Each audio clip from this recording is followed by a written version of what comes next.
black and mild dead. We've been more than timid since lynchings came back around here. M.I. crooked letter, so fly. Buzzing like you standing outside and I flew by and packed the old pass and smoke. Homie fam, my man the bro, hit them low. Rid them with chronicles of Riddick. Whoa.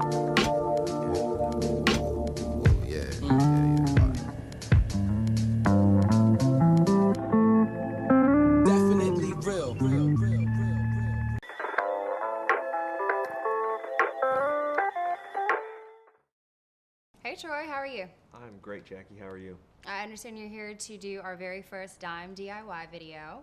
What are you going to be showing us? That's right. I'm going to roast some coffee. Okay. And I know you're going to show us the sort of formal process, but just in case we don't have all of the equipment at home, is there also going to be an alternative? Sure. I mean, you can always go buy some really nice specialty coffee. You know, there's local roasters all over the country, especially Mississippi. We have Bean Fruit in Jackson and Grin Coffee in Hattiesburg. But I just recommend, you know, grinding it right before you brew it and then drink it right after you brew it. You know, don't let it sit around and get stale and over-extract. And do you happen to remember the single best cup of coffee you've ever had? I do.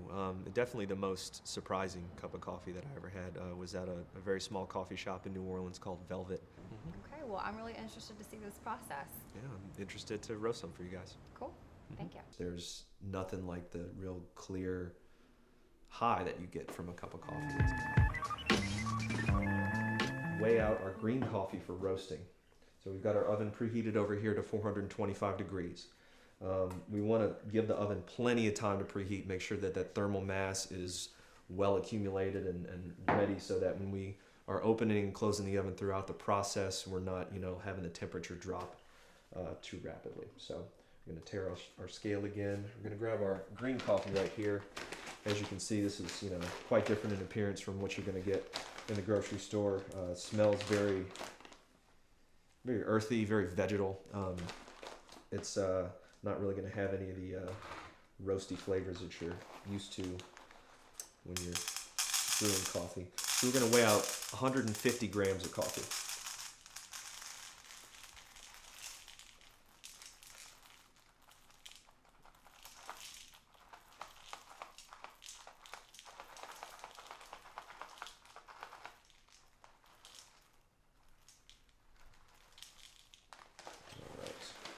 Go. We're going to spread this coffee in an even layer on this perforated baking sheet. It's aluminum baking sheet. It's going to let the air flow up from the bottom of the oven and give the coffee plenty of room to kind of circulate. You just spread it. A single layer like that. Okay. We've got our timer reset right here, and we're ready to get this guy in the oven.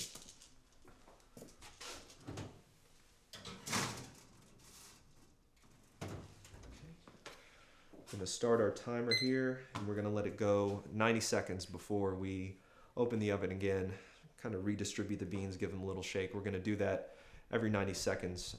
As the coffee heats, it's going to go through several different changes. It's going to start to turn yellow. That's going to happen probably within the first 3 to 5 minutes. After that, it's going to start to brown, and the beans are going to start to get a little wrinkly on the outside. That process is going to continue until maybe about 7 to 9 minutes, and then we're going to start to hear some sounds from the coffee and also get some smells out of it, a little bit of toasty smells, and it's going to start to crack and pop like Rice Krispies, basically. Ready to go. Give these guys a shake.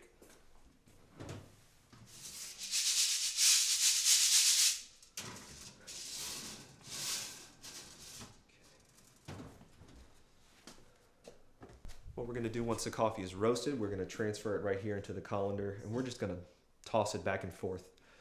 It's going to have two effects, this process. It's going to cool the coffee off rapidly. It's going to stop it from roasting, and also it's going to shake off this little papery chaff that's covered the outside of the coffee. That's not going to have much of an effect on the flavor, but just for aesthetic reasons, you know, you kind of want to get it out of the way. We're going to shake them at 7 minutes and 30 seconds, and then we're going to turn the heat up about 25 degrees in the oven. What this is going to do is really give the coffee a little boost that it needs to get to first crack. First crack is what's called an endothermic process, which means that heat is having to be pumped from the outside of the coffee bean in order to generate it.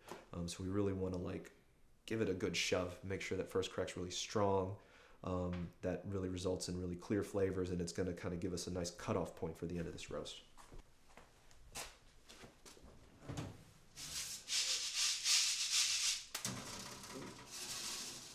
And we just heard first crack right there. That was just a teeny tiny little pop. If we leave it in the oven and listen closely, we'll be able to hear more. It can be pretty subtle at times, but it tends to sort of reach a crescendo about 90 seconds in, and then it'll start to drop off. At that point, we're free to pull the coffee out of the oven and go ahead and cool it down. And I hope you can hear that. It's just like the teeniest, faintest little pops. But that's what we're looking for. That's first crack. And we want to leave it alone as much as we can, but also give the beans a little toss every now and again to make sure that they roast evenly. We are just about at the 15-minute, 30-second mark. So this roast has taken a little bit longer than others, but that's perfectly okay. What we're going to get is a nice, well-balanced cup of coffee. Pull this guy out of the oven. As you can see right here, there's a little bit of variation, but overall that's pretty even. I want to get them off of the hot pan for sure.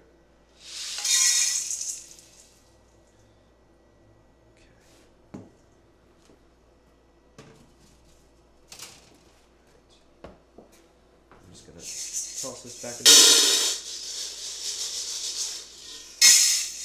As you can see, chaff's flying off all over the place.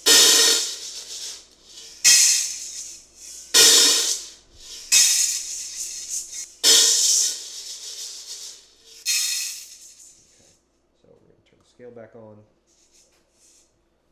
and just weigh this guy out.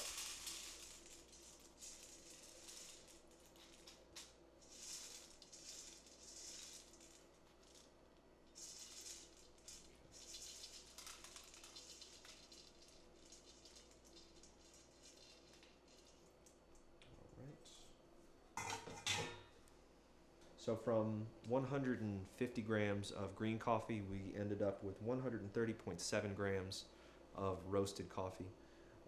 That's about standard. That's about the volume loss that you can expect.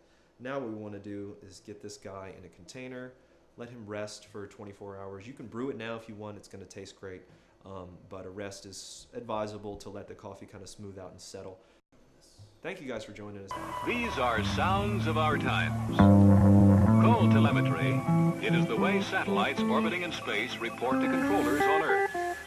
Each spacecraft has its own signature, a unique tone.